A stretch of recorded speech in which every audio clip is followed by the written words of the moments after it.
Hi and welcome to Performance Arcade Counter Narratives. Today we're talking to Jordana, so let's give her a call and see what's up.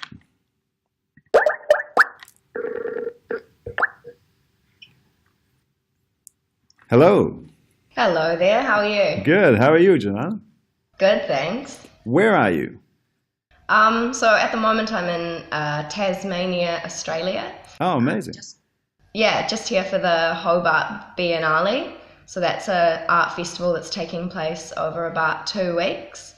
Yeah, so I'm just here with the co-founder of one of the galleries that I run in Wellington, and another Wellington-based artist, just having fun making art and being in Australia. Do you get much time to explore outside of Hobart? I hear there's very good creeks and swing bridges. It's pretty fine. Not too much. Like, we're spending most of our time out in the suburbs or in the sort of more urban environments of the space. But ironically, there's Mount Wellington here, so I think we might go climb that at some point. And what's the piece that you're bringing to Performance Arcade? So for Performance Arcade, I'm bringing a live durational performance work called Forecasting, which in summary sort of takes reference from Chris Burden's 1974 performance piece Transfixed, in which he was nailed to the hood of a Volkswagen beetle. And there's sort of an iconic image of him sort of with his arms placed back inside of a garage. And I'm essentially going to be strapped to the chassis of a car, which will be placed on the top of a shipping crate from the 1st to the 4th of March. And I believe it'll be from about 10 a.m. until 11 p.m. daily.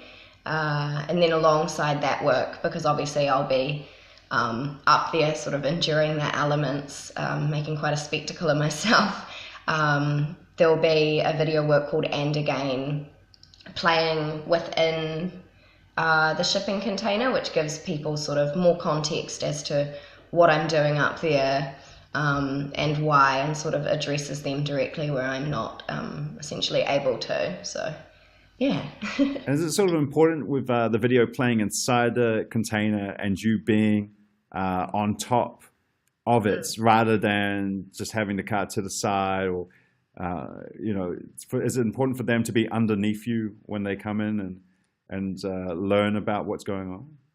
Yeah, I think the placement is quite important, but also it's just looking at using the structure that is available to me in the most sort of spectacular way possible. So, we simply thought putting it on top of the crate would I guess literally elevate and metaphorically elevate the gesture.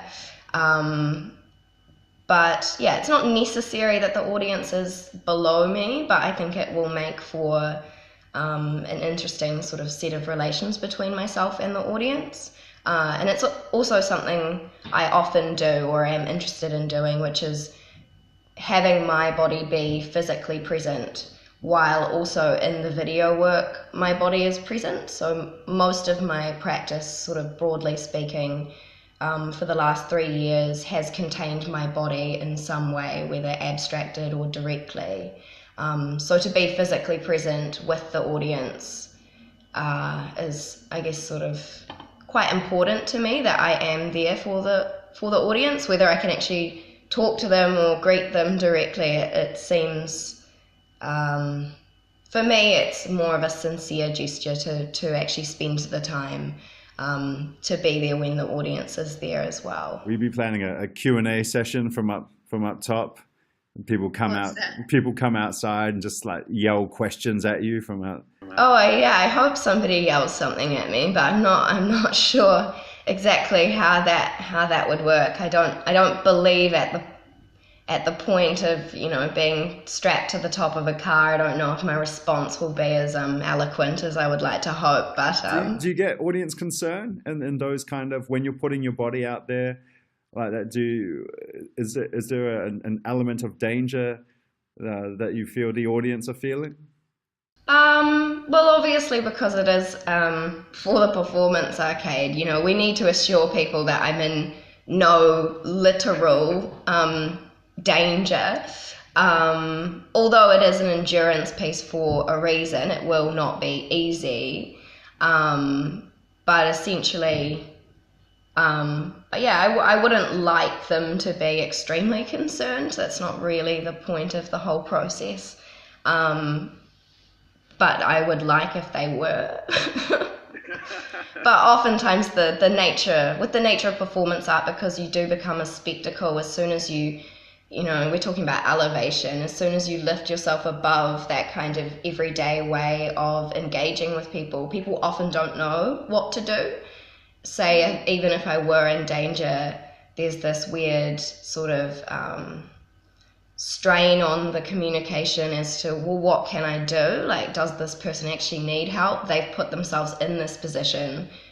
Can they not get themselves out? Where there's the parameters of the real life situation and the performance art. Yeah, and it's not to say that performance art isn't real life. Of course it is all a part of it, but the point is that, I have every intention to put all of the sort of, the safety parameters in place. So if I were in any trouble, I would have a volunteer or a system that would allow myself to make that choice for myself, and sort of gain autonomy over what's sort of happening, without audience intervention, that is.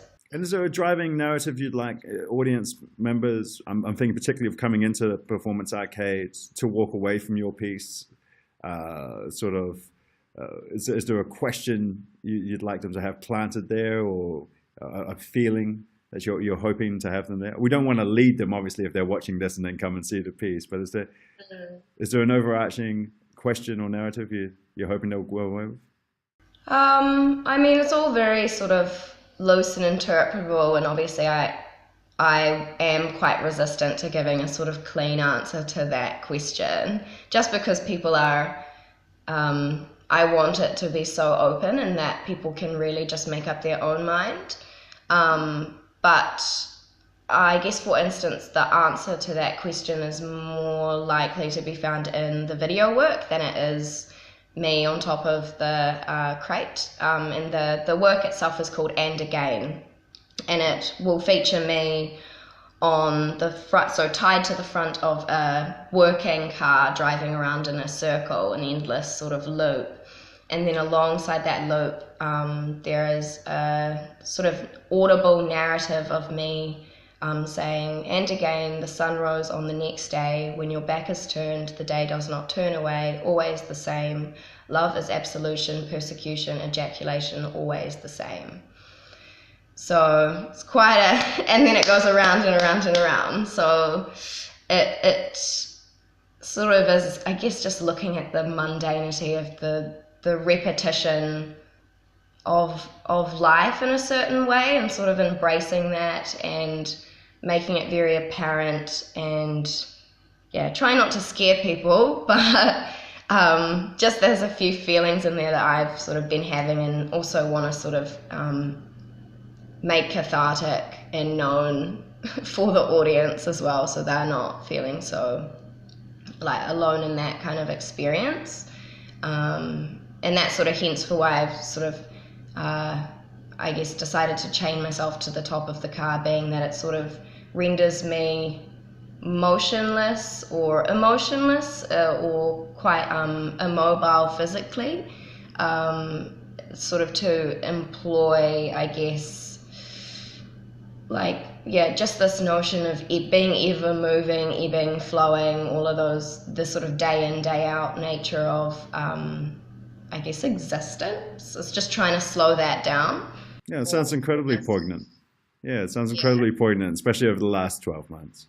Thank you very much for your time, and we're looking very forward to seeing it in 2018 Performance Arcade. All right, and all the best in Tasmania. Have a great day. Cheers.